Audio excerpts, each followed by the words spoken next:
Welcome to the Almost Awakened podcast. I am one of your hosts, Teresa Hobbs, and this is Bill Real, someone you all know and love. And today we're going to be covering part 2 of From Obedience to Integrity. Last episode we covered part 1, which we talked about how obedience was used to manipulate and control, and how it was used to disconnect people from their own sense of self identity and ability to sense for themselves what is true. So today we are going to be talking about how to move through that liminal space. We talked about that last week, that kind of space of the void when we step away from a high demand fundamentalist religion or a high control system, and we start to try to find our own center and our own sense of self connection and self direction. So this is going to be the topic today, and we're going to just go ahead and get started. Before we do, is there anything you'd like to add to this, Bill? We talked last episode, about how difficult it is to grow up in a system, an unhealthy family system or an unhealthy religious system, and it sets all of your expectations. It tells you how to interpret the world, and so it really is scary. It is daunting. It is overwhelming to step away from that into a new world where you say, I'm no longer gonna trust that lens. I'm now gonna look all around this beautiful world for what reality is, and to start to lean into that. And so, folks, we're giving a lot of grace to you, and I certainly needed a lot of it when I went through this. Thank you. So let's go ahead and get started. I'm going to add this to the stage, and if you'll do your magic. There we go. Whoops. Sorry. I did it. When you said that, it was already on the screen. It was already there. You were already off to the side. It already had your name underneath. This is what happens when I start to try to do something that you're already doing. All right. So today's discussion is going to be from obedience to integrity. So this is part 2, as I already talked about. And to frame this space, I just want people to understand that what we're sharing here is not a blueprint. This is really just an open conversation, and we're just reflecting here. So you are invited to stay curious. If something resonates with you that we're speaking about, that's great. If it doesn't, honor that within yourself and just put it down. I also want to just mention that all reactions that you may have are normal, including confusion, discomfort, or numbness. And I want to note that the left brain lens has served you very, very well. That's your cognitive side of your brain. And what we're going to be sort of introducing here is a process that's going to invite you to allow a different kind of somatic, felt sense wisdom to begin to emerge. So just stay open, curious, and patient as this unfolds, and know that there is no right way to do this. This, I thought, was a really cool illustration. And this just kind of shows the different aspects of our left and right brain. So those of us who have been, raised in a high control system tend to be governed by this left side of our brain, which is all about rules, control, logic, linear thinking, and analytical. And this is the part of the brain that we can use to override our feelings using the prefrontal cortex. And the right brain is where we connect into our felt sense, into the interoception, which is that part of us that can tune into the bodily sensations and understand what those mean. It's where we feel our intuition, our gut feelings. It's also where we develop our emotions and empathy. And it's where we can connect into creativity and metaphor. So, and there's also a really important part of the brain that connects to our desire and play and presence. The only thing I'll add here is it was a really difficult thing for me to sit with the non-logical side of my brain at times. Feelings can be overwhelming. It can be really new, especially if you're in a system or in a relationship where you get triggered and you find yourself being very defensive. It sometimes is easy for that person to try to stay in their logical brain to deal with whatever it is that's in front of them that isn't healthy. And when people start to lean into that other side of the brain and to feel into these things, there again, just like I said a few minutes ago, I think you need to give yourself a lot of grace. it can be quite a shift from the way some of us do it. Some of us use logic as a way to avoid overreacting or to avoid getting harmed by the thing that is trying to either manipulate us or the person who's trying to manipulate us. And so this can be really new stuff that is difficult at first. And so, as you step into this, it isn't going to be a night and day difference right from the beginning. It's you're trying to set up experiences that you can sort of taste it a little bit, step into the darkness a little bit, and experience this in a way that you can begin to see that something new can happen, if you allow it. Yeah, and so many people who grow up in high control systems are taught to override, and they're so good at it. So this override function here, where you can override your feelings using your prefrontal cortex, you you've learned to distrust your own internal knowing so much that you've just shut down this part of the brain. And so letting this come online is going to feel sometimes really confusing. It's going to feel a little bit unsafe sometimes. And you may feel like you've lost a little bit of control. So that's all a very normal process. It's a little disorienting. So just know that going in, and know that whatever you're sensing and feeling around this is okay and normal. So I want to first talk about, like, what does it mean to form a self that is self-connected and, that's not shaped by fear, duty, or external expectation. And essentially this means learning to trust your inner world again, learning to trust your feelings, your desires, and your body's signals. And it means that you're no longer building your life around what will keep other people happy, impressed, and my favorite thing is unoffended. You are going to be learning to listen for what feels aligned rather than what feels known, familiar, or safe. And eventually, you will begin to understand that alignment actually does equal safety. That's going to feel very different for you as you practice this. And when you reconnect to yourself, safety will become internally sourced rather than externally outsourced, which is what so many of us do in these high control systems. We disconnect from the sense that we actually are the authority of ourselves, and basically we become we have like an external locus of control rather than an internal locus of control. And so this process is going to help you shift that so that you have a more internal locus of control, which helps you understand that have uh, you have the ability to make change in your life, and it's not just everything outside of you. So instead of asking, what do they want from me? You can start to ask, what do I want for myself? And a lot of people are going to think or feel that this is very selfish because we've been told that, connecting to ourselves or choosing for ourselves is very selfish, but it's actually self-honoring. So if you can shift the mindset from, this is a selfish thing to do, to I'm actually learning to honor myself, that can help. Um, and this says, you're not becoming rebellious, although I think it's really great for people to become rebellious. I think a lot of people missed out on having a rebellious youth, and I think that's sort of a part of life that everybody sort of needs to experience. And so if you feel a little rebellious, that's okay. What's happening here is that you're becoming real. You're becoming someone whose choices come from alignment rather than obligation. And you can stop performing a version of yourself to earn love and start showing up as yourself because you know that you are already lovable.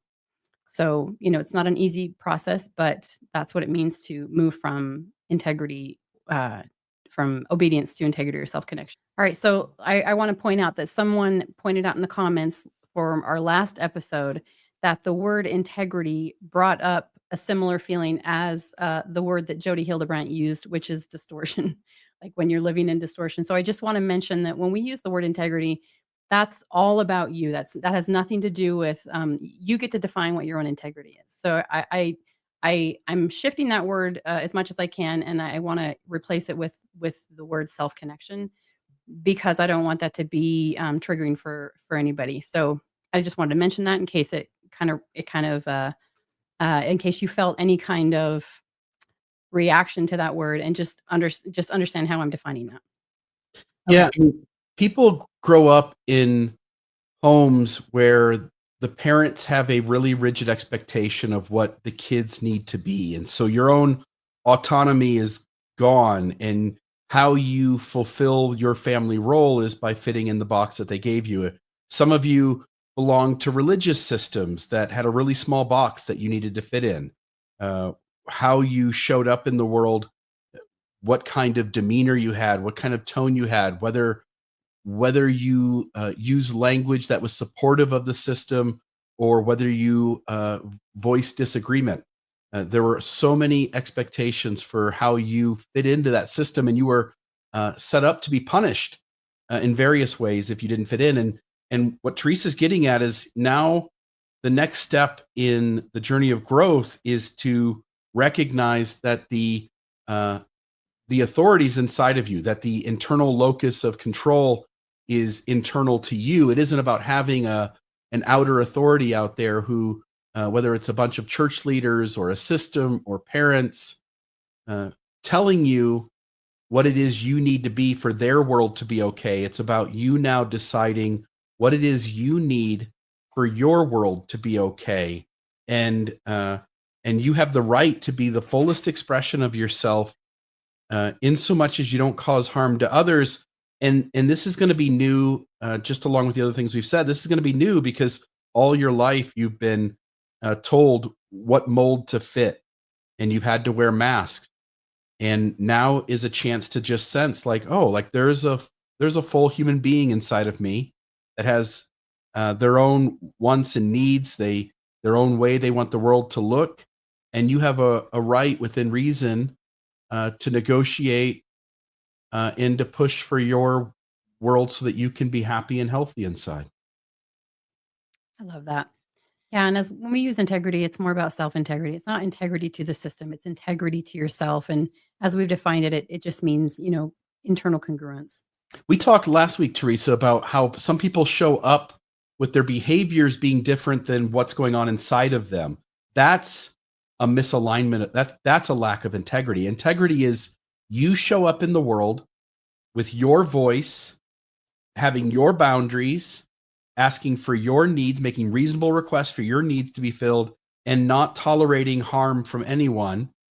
And you show up in the world outwardly, making working towards making that happen because your internal voice wants that. That's integrity. I love it.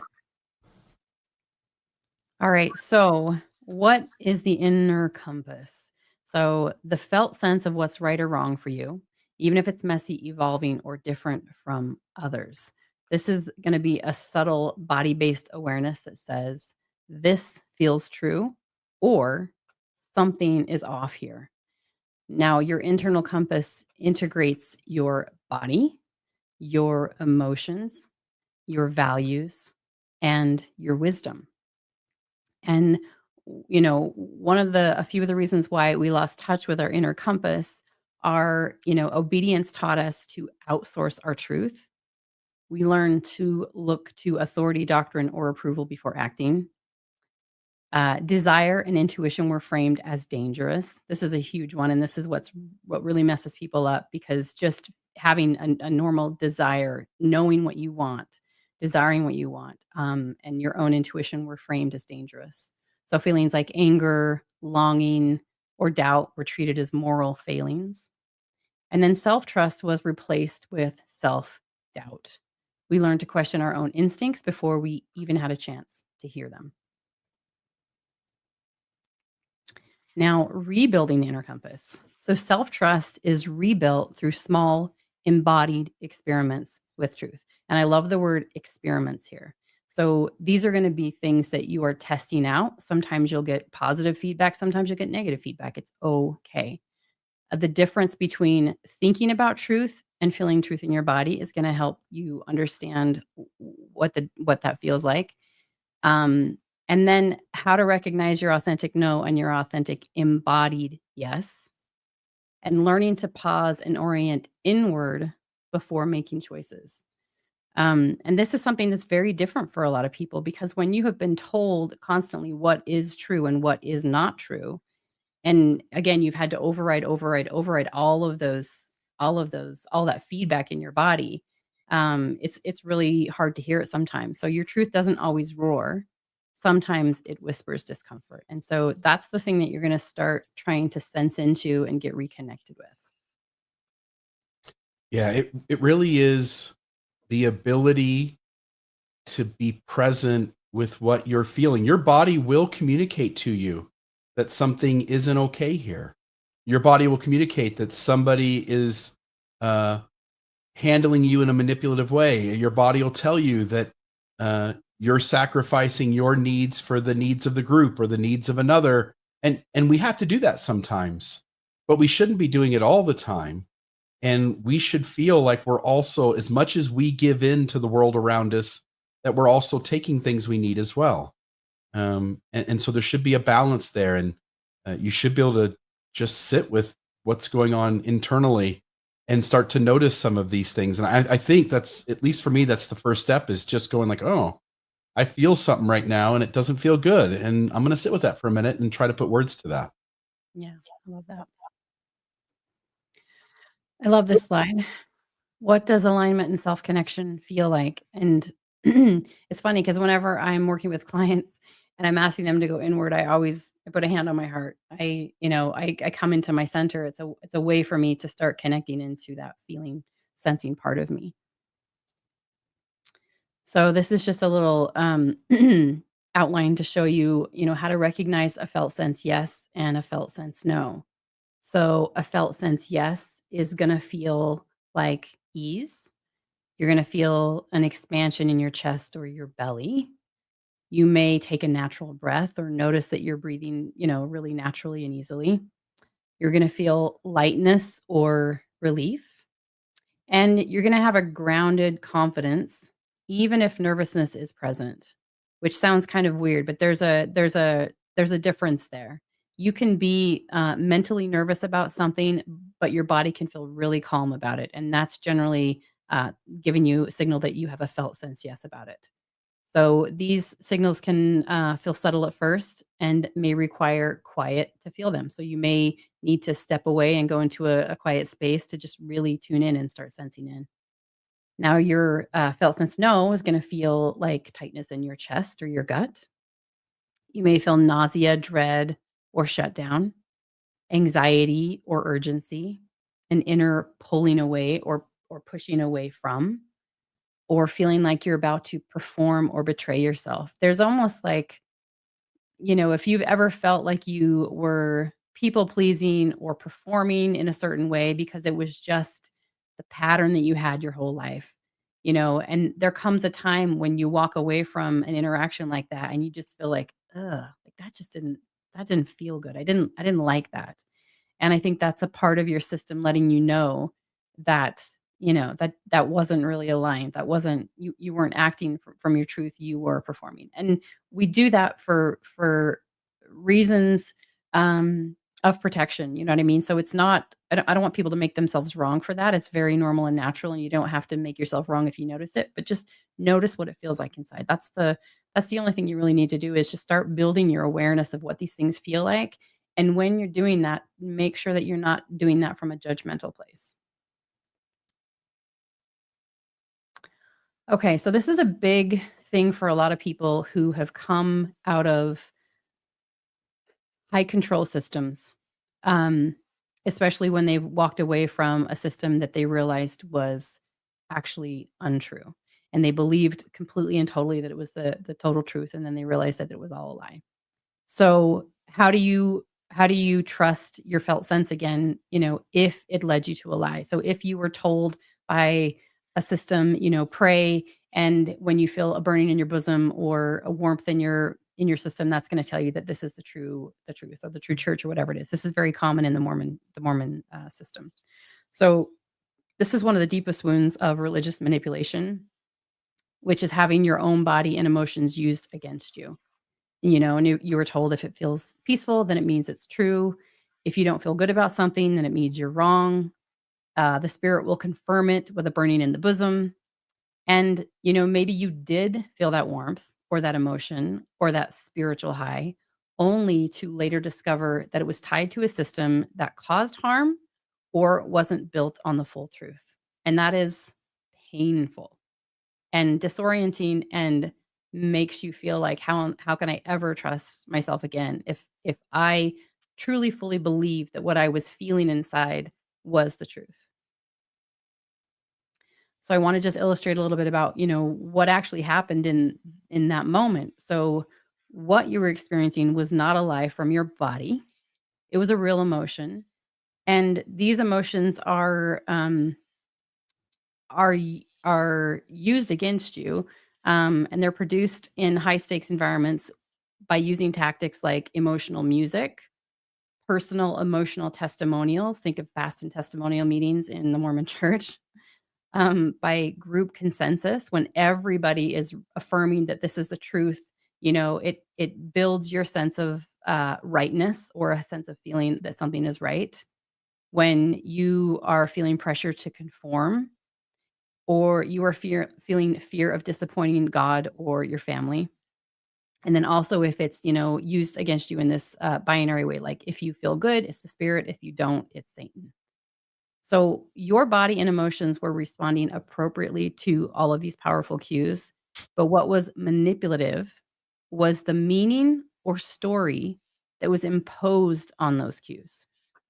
And um, it's very similar to advertising.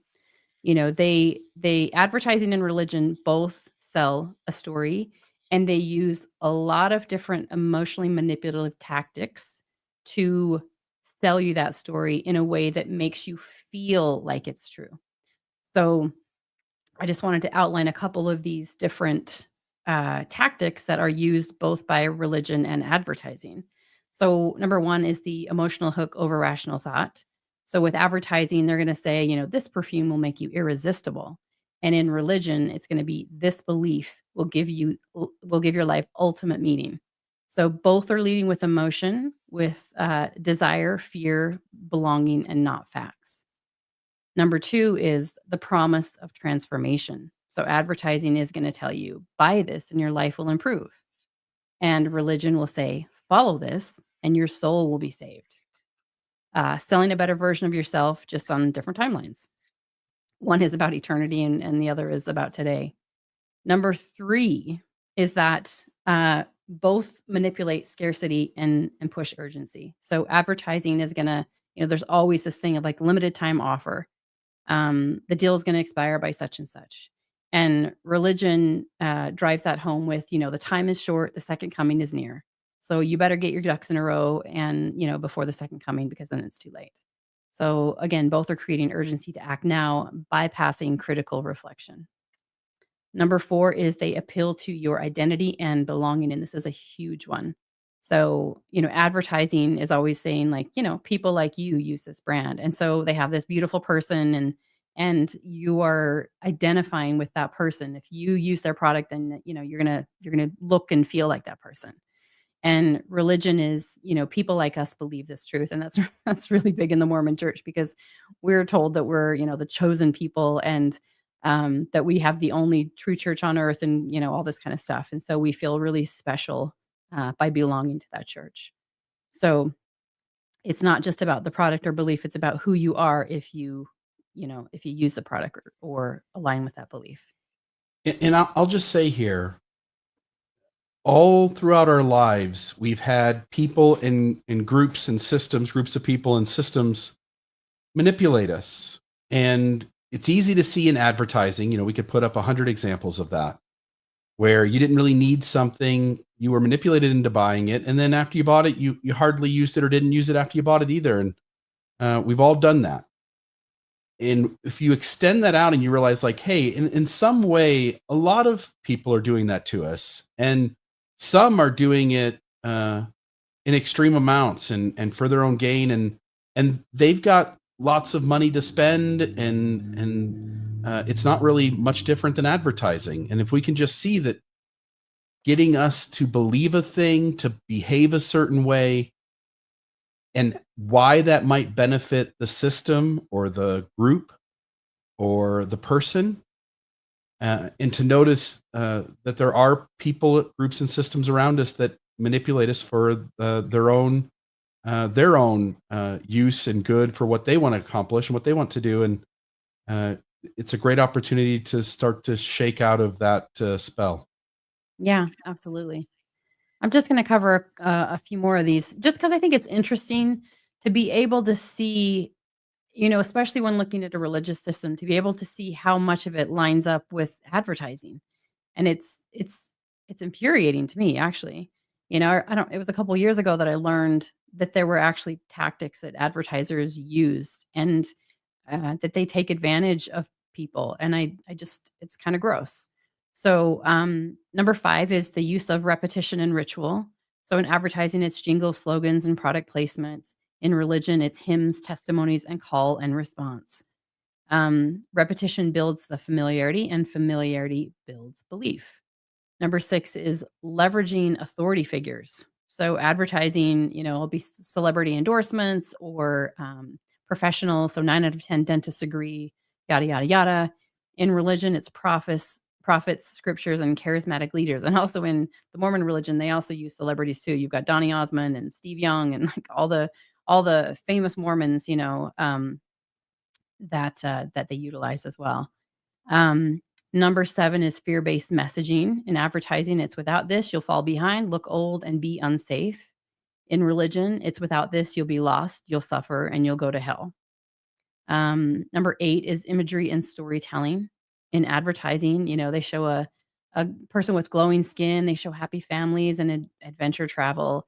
In religion, it's heavenly mansions, chosen people, sacred journeys. They also show happy families in religion as well, especially in the Mormon church. And so they're selling you a story. They're selling you it through imagery and this idea that this is, your truth and your happiness lie here. And the last one is number 8, suppressing, or number 9, suppressing doubt. So in advertising, they'll push you to say, don't overthink it, just do it. And in religion, it's doubt your doubts before you doubt your faith. Both discourage questions that may interfere with the sale. So, whether it's a product or a belief system, both advertising and religion can use psychological persuasion, emotional manipulation, and identity based messaging to shape our decisions, not by informing us, but by influencing us. So, the reason I'm even sharing this is because when you are able to see this clearly, you are going to be able to reclaim your ability to choose consciously rather than to be sold unconsciously. So when you are aware that these tactics are being used, that gives you more power to and more information to understand what's happening when you are feeling into something or trying to make a decision about something. So, we're going to move into the section about learning how to trust yourself. How do we repair trust with ourselves after we've lost it due to feeling like, our emotions and our felt sense was used against us? So we learn to separate the feeling from the story we were told about the feeling. So instead of, I feel warmth, so it must be true, we learn to ask, I feel warm. What does that warmth mean for me right now? We stop using emotion as proof of external truth and we start using it as information about our internal experience. And we start getting a little bit more curious about all the other elements. We don't just take just a felt sense. You're going to use your logic and your critical thinking and other information to help you come to a consensus about what is true for you. Trust rebuilds slowly through curious observation. What does this feel like in my body? Contextual awareness. Am I calm and grounded? Or am I in a state of urgency or fear? Consent and choice. Do I feel free to say yes or no? And then integration, when you notice what happens in my body after I act on this. And again, this is all about allowing yourself to experiment and notice that sometimes, you may act on something and your body may feel yuck. That's okay. But sometimes you may act on it and you may feel congruence or a sense of calm. All of this is just information. You're just gathering data to understand what is right and not right for you. When you are connected to your whole self, your body, your values, your context, your history, and your felt sense, you become trustworthy again. Because now you're not being told what it means. You are the one deciding. So this brings you back to the point of choice. The only thing I'll add here is what was helpful to me was to realize that it was everyone else who gave me my definitions and interpretations for the world. Um, so, for instance, when it comes to Mormonism and feeling the Holy Ghost, it laid out certain things that one would feel: a burning in the bosom, hair standing up on the back of your neck, a warm feeling in your body, your chest, and positive thoughts about wanting to be good in the world. And then I came to find out that Jonathan Haidt, a social scientist, had done tons of work on and research on humans and how they experience the world. And he uses the exact same definitions of a burning feeling, a warm sensation in the chest, uh, thoughts and ideas going into your head about showing up really good and positive in the world, uh, sort of an overwhelm of positive feeling in your body. And all he did, he didn't have anything to do with Mormonism. He just said, "Hey, I'm a social scientist and people in the world feel these things and it's called elevation emotion." And I just go, "Well, yeah, but my religion taught me it's this." Well, yes, your parents taught you things, your school taught you things, your religion taught you things, and some of that missed the mark. And some of that was defining things incorrectly or defining things they never should have for you. Uh, when you have a normal human experience and religion comes in and corrupts that by saying, "Oh, let me take this thing because they're going to experience it. It's going to feel like evidence if we can just twist it a little bit and make it an evidence for the system rather than just a normal human thing you're experiencing." And so when I started deconstructing Mormonism, when I realized that uh, it had given me all the definitions, it had told me what meanings to make, and then I was permitted to start from scratch and just ask, "What is this really that's going on?" And be allowed to interpret it without those expectations, without that lens. It really felt empowering. Yeah, and what you're saying reminds me of MLM marketing, like when somebody, they have these conventions for these multi-level marketing companies, and that's all they do. It's elevated emotion. It's making you feel like the brand that you are selling from is so Yep. special and unique and different, and it's changing the world and all this kind of stuff. It's fascinating. Um, and part of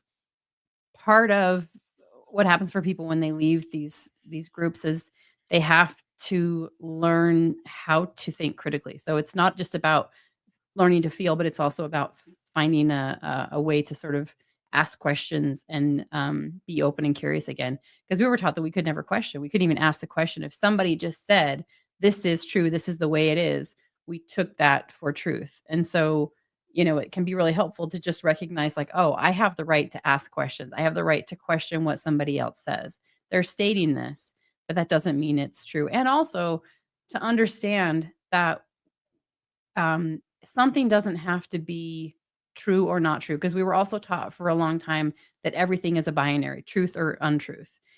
What if there's just true for me or not true for me? This system is good for me, this system is not good for me. And giving yourself permission to identify what aligns with you and what doesn't without having to make the thing necessarily wrong. It just might not be right for you, you know, and kind of coming out of that binary thinking. Um, I want to talk about self connection over self improvement. So, a lot of people can get into a trap of trying to fix yourself, especially when they're trying to heal from any type of abuse or coming out of a high control system. And in high control systems, love was conditional on performance. So healing can then become another to do list. So now we think to ourselves, like, oh, I've got to be positive. I've got to meditate daily. I can never get triggered. I have to fix myself. and learn to suppress all of these big emotions that are coming up because that's what feels safe or that's what feels familiar. And, people will carry this into their healing journey, turning self help into self policing. And all of this is still centering on fear, on pressure, on outcome dependence rather than freedom. And that's not where you want to go with this. I, I think it's okay if you find yourself in that place because looking back on my own healing journey, this was a huge thing for me. I was so rigid in trying to fix what was broken within myself that my whole life, my whole day was dedicated to healing. I used to meditate 5 hours a day just trying to fix what was broken. And that was part of the journey for me, and I had to sort of exhaust that before I could fully surrender and recognize that, like, healing didn't have to look that way, that I could take it slow, that I could be kind to myself. So, um, if you can move from the idea of trying to fix yourself into, this process of developing more self-connection, um, it's just it's a more effective and efficient way of living, I think. It's where you're gonna actually find that calm and centered part of you. So self-connection really just means turning towards your experience with curiosity rather than judgment. And it's learning to be with yourself rather than trying to make yourself better to be acceptable. So it'll ask, what am I feeling? What do I need? And can I stay with myself right here? Self connection is what actually builds our safety, and safety is what builds the capacity for change. Because when I talk about this a lot when I work with clients, a lot of people think that they have to push themselves in order to change. And what I always tell them is when they can actually reconnect to safety inside their body, there will be like a natural energy that moves outward that helps them to want to move out into the world. It doesn't have to be forced. It's something that naturally emerges when they feel safe enough. Because when your system feels safe, it wants to engage, it wants to connect, it wants to move outward, it wants to do, um, it wants to mobilize. And that's what we're looking for rather than, what we were taught, which is to just whip ourselves forward and beat ourselves forward. That's the same energy that we're sort of trying to escape. I have a question for you, Teresa. So, in your line of work, you sit down with clients and you have conversations around uh, trauma processing, not necessarily the trauma itself, but them trying to sit with what's going on inside of them and how symptoms are showing up. And often you talk about how when you deal with someone who has been telling themselves, their brain has been telling their body all these stories to the point where everything is scary and everything causes the body to feel something. When you get them off that track and onto the right track, there is a period of time where they can feel worse or extreme overwhelm, right? And I Mhm. think there's at least the risk of the same thing happening here, which is you've lived your whole life with a created expectation by a system that wasn't based in truth, and you've been manipulated and deceived, and now you're going to step out into the darkness and uh, go, okay, I'm going to sit with my feelings. I'm going to try to manage, but it's all new. It's not easy stuff, and you're having to form new ways to tackle problems in your life, and tackling, uh, experiencing overwhelm or noticing that someone's trying to manipulate you. And I think in the early stages, there's the risk that's sort of similar to what goes on in your practice, which is that when people first step into doing this, they may take a couple steps back before taking a step forward. They might lean into their autonomy, and there are certain situations where maybe it backfires. Yeah. Um, and that people need to be aware that this, for me, this is about micro improvements. It's about like, oh, like I had a new conversation today that I never would have had. And I'm still going to mess it up from time to time. And I'm going to mess it up more in the beginning and less on the backside of this when I've experienced a few years of really practicing this. But in the beginning, this is all new, and every instance may not go great, and there may be instances that it sort of feels like you fell on your face for a moment. Yes. Yeah. So how I address this with clients, and you're absolutely right. This is going to happen for people because it is so new and so unfamiliar, and your nervous system has been adapted to a sense of control and contraction. And now you're sort of opening things up and allowing it to have choice. And it's like, oh my God, I can't, choice is not safe. And so there's a concept in trauma healing called titration. And in chemistry, they use this when they're mixing one chemical with another. They do one drop at a time. If they were to just dump one chemical fully into the other chemical, it would just, you have this massive, reaction. And so they do it one drop at a time, and it's called titration. And so it's the same concept in healing where you are able to just go slowly, one little step at a time, one moment at a time. And this is what allows for you to actually integrate the change and not be overwhelmed and not have a strong reaction. But strong reactions are still going to happen. So the other piece of this is that normalizing the process, normalizing that it's going to feel big and overwhelming and unfamiliar and uncomfortable, and allowing that to be like when you know that that's expected, and you don't judge your process, it makes it so much easier.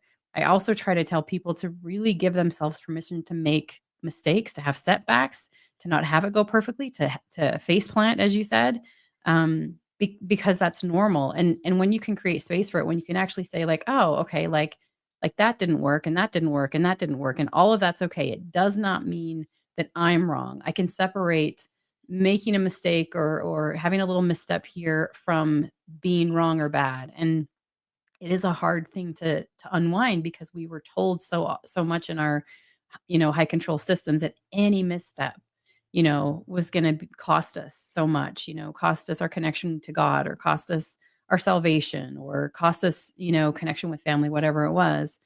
And so it's a messy process. It just is. And the more we can all sort of share like, hey, yeah, it's messy for me too, and normalize that and make people understand that this isn't anything to be ashamed about or to get too worked up over, because it's just what happens. We also talked. We also had a conversation the other day, you and I, and we were talking about how, we've talked in the podcast before about parts work, internal family systems, and that there really are lots of parts inside of us. And because there are different parts, and some of them have been traumatized, and some of them are protectors over the parts of us that have been traumatized, it also can be an incongruency internally. Like it's one thing that you go and try this in the outside world, and it doesn't go quite the way you expect. You either still overreact, you still shut down and allow yourself to be manipulated. You still show up in such a way that the thing doesn't go right. And I'll just note that this can also be internal. There can be parts of you that don't believe yet that the whole of you is going to do the thing that you're now trying to do. And there may be some need to just sit still for a minute and sit with what's going on inside, that maybe some parts of you don't trust all of you. Yeah. And there may be moments where you have to reassure the parts of you inside that something is different now, that you've grown up, you're on the second half of life, and you're now it may not go perfectly, but you're going to tackle this now in a way. And this is for me, the big thing. I can tell that I'm handling events, experiences, reactions different than I used to. I'm a new person. I now have tools and resources that I didn't have back then. And I now have the ability, I won't always get it right, but I now have the ability to manage a conversation or a situation in ways that I could not have done 10 years ago, 20 years ago.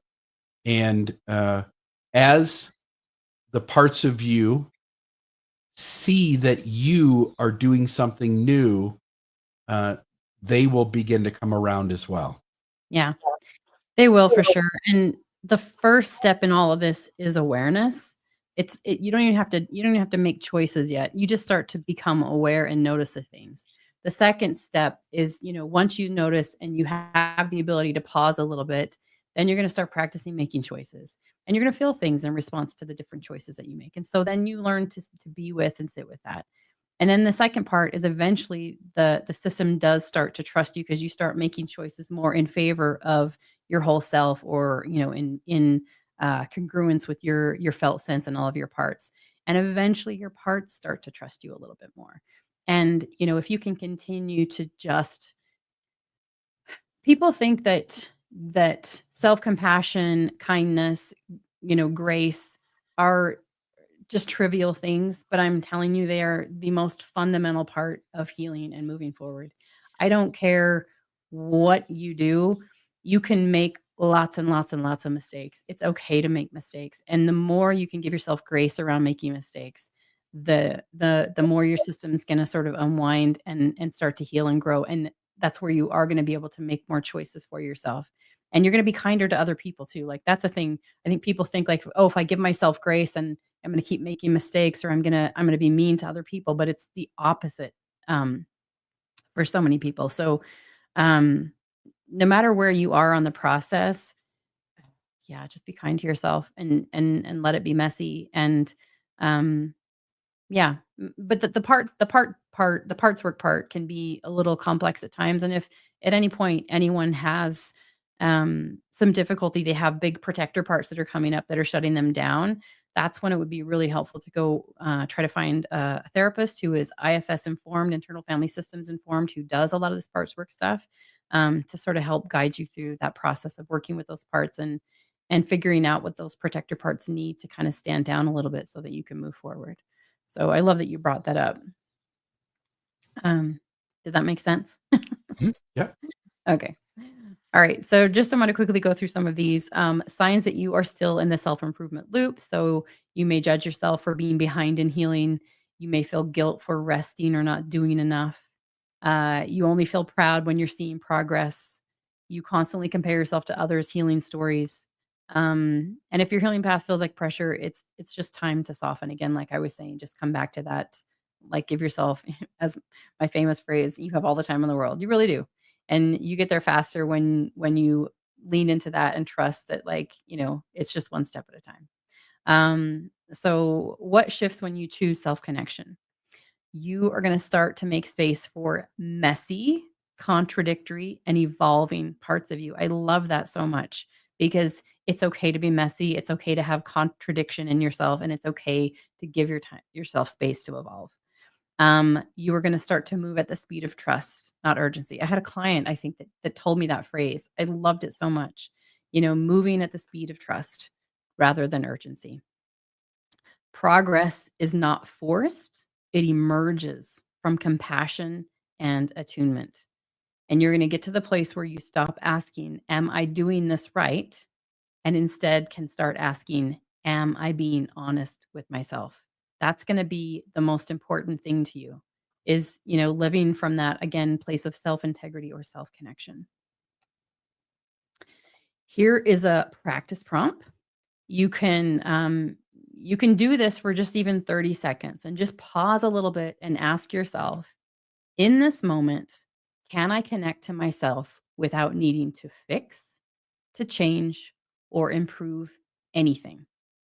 And again, this is I bet a lot of people, when they even hear this, may feel uncomfortable, like sitting there and not improving or not fixing or not doing something to make something better can feel so foreign and weird and uncomfortable. I know, even, as we have talked, when, when I'm always telling you, and you always turn it back on me, which I think is funny. But when I tell you the phrase, we have all the time in the world, and there'll be a part in you that's like, no, we don't. Like, time is limited, like there's a part that doesn't trust that. So if you could just, like, maybe share a little bit about what that feels like for you when I say that sometimes. Well, for me, I need to sort of have life distract me. I need to always be on the run. I need to always be getting things done. And then I'm driving the car, and we're going for a ride to go do something, run an errand or whatnot. And next thing you know, there's a bunch of traffic, and I've got to sit and wait. before I can get out into the main road. And you can sense that I'm getting a little perturbed, Mhm. and you'll say that. You'll say, "Hey, we have all the time in the world." And I'm like, "No, we don't. We got today to get stuff done, and then tomorrow comes, and we got more things to get done tomorrow." Mhm. But there is truth in that. Like there's a there's a sense of what we need to do to have our life operate, but that's also been handed to us. Mhm. And there is, and if there isn't, there should be some time for yourself. There should be some time to just stop and slow down and check in and take a breath, do a body scan, be able to be present with what you're feeling. And when you're able, and sometimes you're able and sometimes you're not, when you're able to get me to see that, everything lightens up. It's Mhm. not as stressful. Um, it's not as overwhelming. And also just to put this back on you, like we're none of us are perfect at this. So I also do it to you because you'll be the teacher, but then 20 minutes later you're the student who's in a hurry to do something or needs to rush and I'll tell you, I'll just put it back on you, be like, hey, you know what? We have all the time in the world. And then of course we laugh because Yeah. we all need reminded of it. Yeah. Yeah, and there's always a part of me that'll be like, "Ugh," but I'm like, "Yeah, well, that's my thing, so okay, yep, lean into that." So, Yeah. yeah, it's funny. Thank you. Um, okay, so learning to act for yourself. So this is gonna talk a little bit about, the idea of self-betrayal. So, many of us were conditioned to put others' needs, their comfort, and their expectations above our own, and over time, this can create chronic resentment, emotional exhaustion, numbness, or anxiety, a lost sense of who we really are, because acting for others, eventually becomes this default, even when it's not honest. And yeah, this is a hard one because so many of us, especially women, this so much will resonate with the majority of women because we were literally taught to self-sacrifice. Um, and we're taught that basically acting for ourselves is selfish. But I just want to say that acting for yourself is not selfish. It actually means living from truth, not compliance. It is choosing from internal clarity rather than fear of disapproval. It doesn't mean ignoring others, it means including yourself. And self honoring decisions often create deeper authenticity in relationships, even when they create temporary discomfort. And I know that's hard to fathom because so many of us have been taught, like, oh, don't rock the boat. Like, that'll rock our relationship, or, but when you can be truly honest and you can give somebody else permission to be truly honest, it does create more a deeper connection and more authenticity. And oh, I had a thought here and now it's gone. Anyway, this is an important thing to start to learn to act for yourself and to reframe it from selfishness to self-care to, coming into a deeper sense of authenticity. Um, And this doesn't mean that we're going to stop doing good in the world. You're just going to recognize your own capacity. You're going to recognize your own self leadership. You're going to sense into the moments where you're over compromising in order to make others happy, but neglecting yourself in the midst of that. And we all have to do a little bit of that, and it won't disappear. You'll still continue to have to compromise, negotiate, uh, you know, sacrifice to help the other person who needs it at this moment. But you're also going to recognize your own self care that's needed. You're going to recognize your own needs being left by the wayside, and you're not going to allow that to happen as a complete and total thing that occurs all the time like it used to. yeah. You're going to begin to have, and I said it a couple minutes ago, you're going to begin to have some self leadership where you know what you need, you know what you can give to the world around you, and you navigate that in ways that continue to be healthier and healthier. Yeah. And what's also really cool about this is when you, the more you learn to self connect, the more you learn to honor your own needs, and feel safe within your own body, you actually start to feel an overall grounded sense of safety in that you don't require other people to be okay. So codependency, for example, is when we're constantly focused on the other person, and I always define it as I'm not okay unless you're okay. So then when you're someone who has a lot of codependency tendencies, you tend to subvert everything you're feeling in order to make sure that person is regulated and okay and grounded and not upset. And when you start to learn to connect inward and honor your own needs, you feel so much safety that you start to realize, like, oh, well, that person can be upset. That person can have their own feelings. They're not mine. And I'm not responsible for them. And I'm safe for them to feel whatever they feel. So then your life is not dictated by everybody outside of you because you learn to tune into yourself and manage your own feelings. And there's a deep safety that comes from that. Let's see. What do you want? It's a good question for so many people. And it's hard to find the answer to that for a lot of people. Um, okay, so how to recognize self-betrayal. Uh, if I say yes here, will I feel more connected or more resentful? That's a good question to ask. Am I trying to avoid guilt or am I standing in my truth? Would I still do this if no one praised me for it? And then common signs are a tight chest or gut, lingering resentment, feeling collapsed inside, or dissociation, over explaining or fawning. Um, Now, choosing yourself, as we just talked about, is going to disrupt some dynamics, especially if you've always been the peacekeeper or the helper. It's important to know that discomfort doesn't mean you're doing something wrong and that you are not responsible for others' reactions to your truth. Acting for yourself may disappoint others, but it will stop disappointing you. And so it's about building tolerance for other people to be sort of not happy. And again, reminding yourself that that's not yours to carry. That's like each person is capable and resourced to be able to manage their own feelings. And you don't always have to be the one doing that. Um, so, this just kind of goes into why choosing yourself was going to feel foreign or uncomfortable at first. So, because you were trained to prioritize others through peacekeeping, obedience, and approval, you may have been taught that honoring your needs is, like we talked about before, selfish, unsafe, shameful, or even sinful. When you begin to choose yourself, your body may interpret it as danger, not because it is dangerous, but because it's unfamiliar.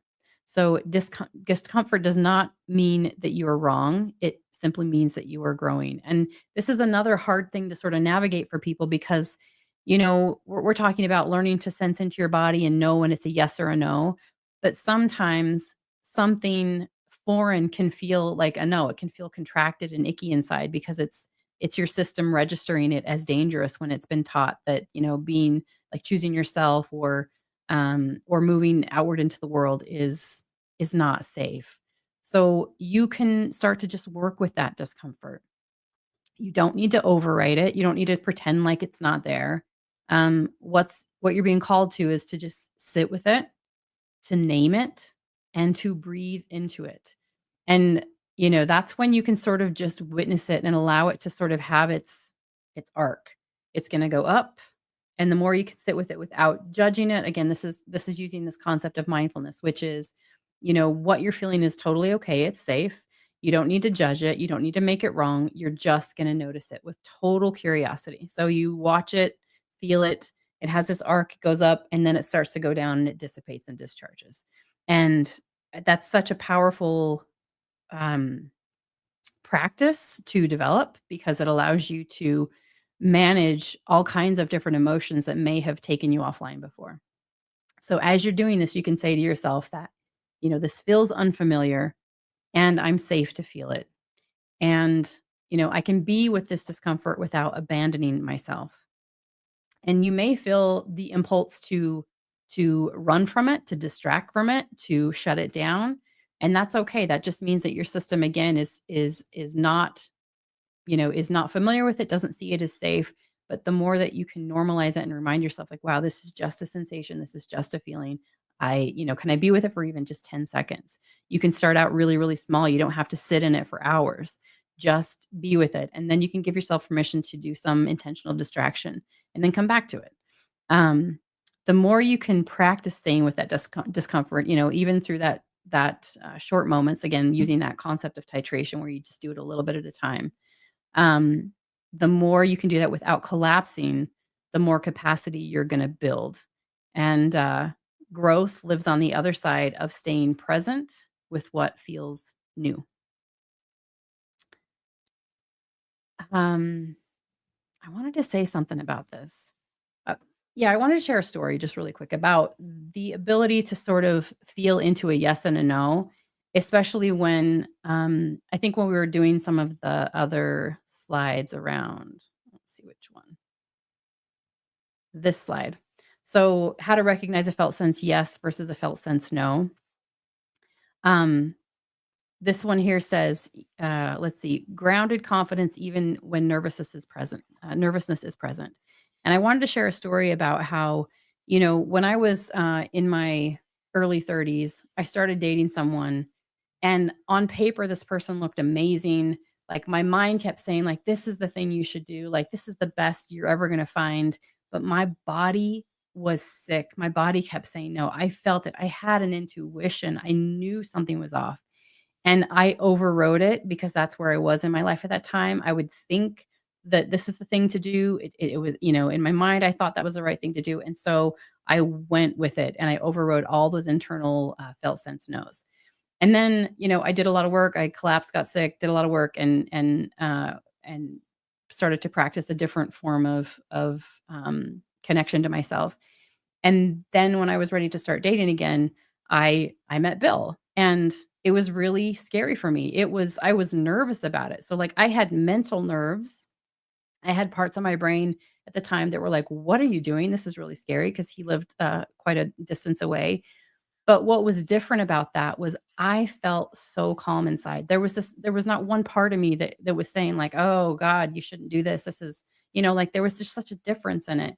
And that's when I really understood that you can have the nerves there. You can have a part of you that feels a little uneasy about something, but there's a quiet softness to when something is really in alignment for you. And that's the difference, like for me before it was like my mind told me one thing and my body told me another, and I listened to my mind, and this time around I listened to my body. And the two outcomes have been very different. So, as we get to this last slide here, I just want to oops, back here. What's going on? Was Me, that you? sorry. It was me trying to help. All right. So as you were sort of exploring this process, and again, I'm going to keep using the word like explore, experiment, practice, and all of that leaves room for you to have a lot of missteps, to have it be messy. It takes a lot of practice before we become proficient at anything. So this is one thing that you can do. Just commit to yourself to just do a daily check-in. Make space, even 30 seconds a day. It says 2 minutes a day, but I'd even say just 30 seconds a day to ask yourself, did I act in a way that felt true for me today? Where did I override myself and why? And just stay curious about it. Don't judge yourself. Don't make yourself wrong for it. Just take in the information. It's just data. And then, you can ask yourself, what would self alignment look like next time? Again, this is not about critiquing yourself. It's about staying in dialogue with yourself and growing your self awareness and self acceptance. So, here are a few. Here's a great question that you can sort of ask yourself. What would it look like to live in such a way that you trust yourself more and more over time? What habits, what conversations, and what boundaries might support that? And what would you let go of in service of wholeness over approval? And again, to get to that place of wholeness over approval, you're going to have to walk through a span of discomfort. It's going to be unfamiliar and a little uncomfortable. But are you willing to take those steps to let go of living your life in service of approval rather than self-connection and wholeness?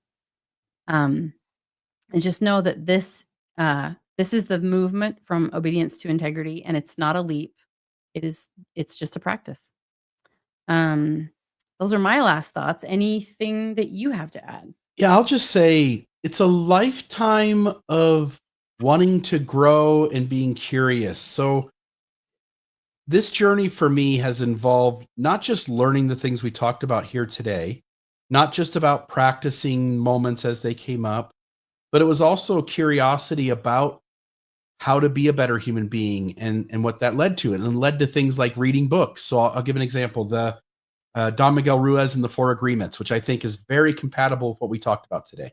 Mm. Um, those books, Four Agreements, Fifth Agreement, Mastery of Self, Mastery of Love, Circle of Fire, were all pieces and parts of this journey of getting really comfortable with who I am as a whole, how I'm different than every other human on the planet, how I'm the same as other humans on the planet, what my needs are, where I fit in and where I don't, where I belong and where I don't. And things like reading those books have helped me develop the space that when I enter a moment where something is not right, to be able to have the inner strength to uh, Brene Brown calls it a soft front and a hard back. That, I come to the world wanting to be kind and gentle and to help everyone. But if you come into my space trying to push me where I don't want to be, or tell me things to manipulate me, I'm at a point in my life where I have no problem stating very clearly what is going on, why I don't like that, and why I won't tolerate it. And some of that can be good. Somebody genuine needing your help can request that you give more than you have, and the ability to just say, I'm really sorry, I don't have that right now to be able to give you whatever it is, energy, time, money, whatever it is. So not everybody who pushes against you is coming from a negative place or an unhealthy place, but for those who uh, either are needing something, not out of any unhealthiness, and those who are unhealthy and are trying to manipulate you in really unhealthy ways, you're just going to develop your inner voice. You're going to develop your autonomy. You're going to be the authority inside of you. Like, what do I need? What do I want? We've said that over and over again in this conversation. I guess what I'm trying to say is that this takes years, and there are so many pieces and parts that will play into this that aren't just you doing the work per se. It'll be you listening to a podcast and gaining something from it. Ken Wilber's Spiral Dynamics. It's the idea that growth is constantly learning new things while revisiting old things, and you constantly change on a spiral moving up. You keep encountering experiences that are similar to things you've encountered in the past, but you now have new tools that you didn't have last year, last decade, 25 years ago. And so you now are a new person showing up to the situation, and you now have an opportunity to experience this moment entirely different than what you think it's like in terms of all the experiences in the past. Yeah, I love that. And that's a really cool sign of growth is, when you come round and round and round and you recognize that you're able to do it differently. And you can see that as a sign that you really are integrating this more. There's a term that Deb Dana, she's a clinician that is connected to polyvagal theory. And she talks about being able to see glimmers, just small little openings, small little changes, a conversation that you have with somebody where you were able to speak your truth a little bit more, a moment where you didn't self-abandon as much, anything like that, that you just kind of uh, pay attention to and recognize that in small ways you are making changes and shifts and becoming more connected to yourself. So I'll leave it at that and just encourage people to again be self-compassionate, to be kind, and to take it one step at a time. Folks, please hit the like button. Please subscribe to the channel.